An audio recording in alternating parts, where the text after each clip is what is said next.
السلام علیکم میری پیاری بہنوں، امید ہے کہ آپ سب خیریت سے ہوں گی۔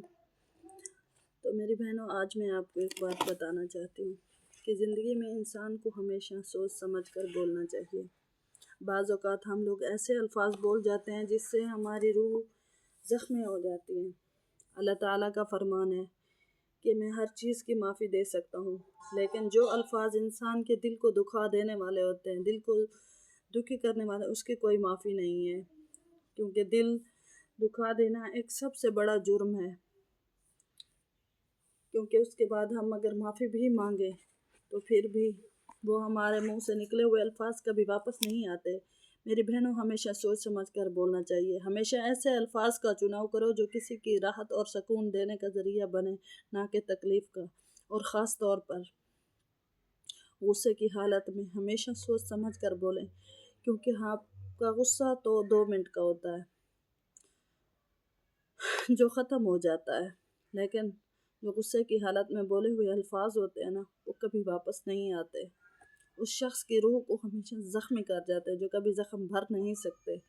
تو میری بہنوں، ہمیشہ ہی ایسا ہی الفاظ کا استعمال کرو جس سے اگلے کی روح کو سکون ملے، جو ہم لوگ ہمیں اچھے الفاظوں میں یاد کریں، ہمارے بارے میں بیٹھ کے محفلوں میں ہمارا خیال رکھیں اور ہمارے بارے میں سوچیں کہ یار فلاں انسان ہماری محفل میں آیا تھا، فلاں انسان نے ہم سے یہ بات کی تھی،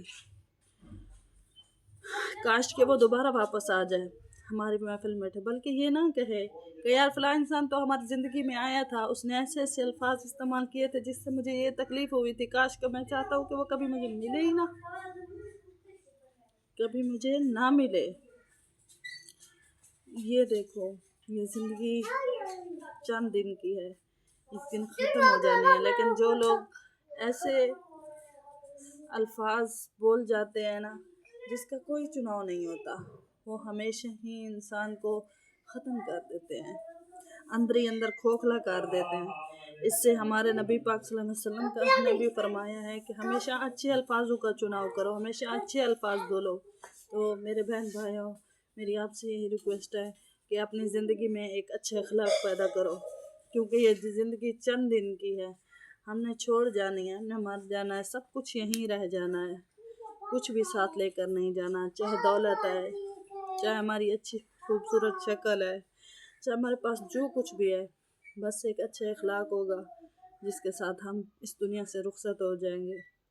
تو دیکھو، اگر کوئی مانگنے والا بھی ہے نا، اگر ہم اس کے بارے میں بھی اگر ہنسیں گے، یہ کہیں گے یار فلاں تو مانگنے والا ہے، یہ ہماری غیبت ہے، اس کو غیبت کہا جاتا ہے۔ غیبت اس چیز کو نہیں کہا جاتا کہ فلاں لوگ بیٹھے تھے یار اس کے بارے میں اس نے یہ بات بول دی، اس کو غیبت نہیں۔ جو انسان دوسروں کے بارے میں ایسی غلط باتیں سوچتا ہے نا، اس کی کوئی معافی نہیں ہوتی۔ آج وہ فقیر ہے، تو امیر ہے، اگر تو ایسے اپنے زندگی میں بڑھ کے الفاظ بولے گا تو خدا سے دور تو نہیں ہے، اللہ تعالیٰ تجھے بھی تو اس کی جگہ لا سکتا ہے، تجھے بھی تو فقیر بنا سکتا ہے نا۔ تو ایسی چیزوں کا ہمیشہ خیال رکھنا چاہیے۔ ہمیشہ میری بہنوں اچھے الفاظوں کا چناؤ کرو جس سے سب کو خوشی حاصل ہو اور ان کی زندگی میں ایک سکون پیدا ہو۔ تو ہمیشہ آپ نے درود شریف پڑھنا ہے اور نماز پڑھنی ہے 5 وقت کی، کہ اپنا میری بہنوں ہمیشہ خیال رکھنا۔ السلام علیکم۔